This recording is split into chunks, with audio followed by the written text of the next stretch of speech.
Hi guys, welcome to Files TV. We are back again with the latest breaking news. Nyaya dziri kupisa dziri kutenderera pa social media. As you all know, Chamisa akaresign pa Triple C mushure mekunge Chavangwa akonzeresa achirikola ma MPs Triple C. Chavangwa arikudedzera kuti ndiye muridzi weparty, nyango face ya Chamisa haisi yake, ndiye muridzi party.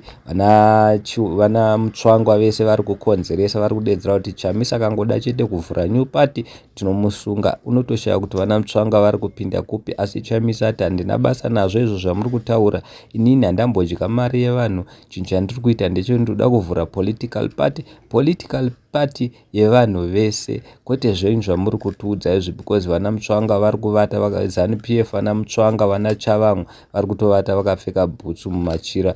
Chamisa arida kuvhura party yake inonzi Democratic Alternative Zimbabwe DAZ.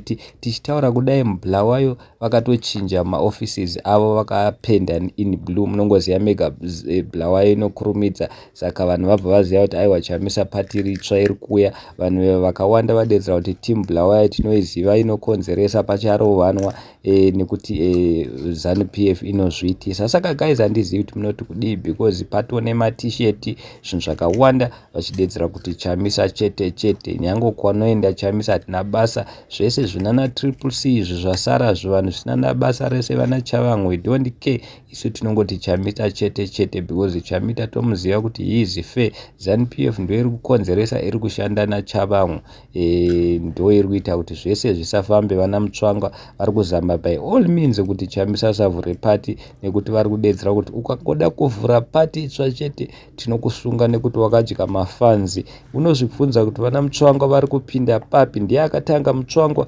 kukatera iye mufesi uya anonzi Zengezo Chavangwa. Saka unongoona wega kuti timu iri rinenge riri kushanda rese. So please comment down below mutiudze kuti Chamisa kana kavhura party itsva muri kupinda here kupati yake itsva. Vamwe vanhu vanga vachidedzera kuti chelele Chelsea vachireva makala. Thank you so much. Ciao.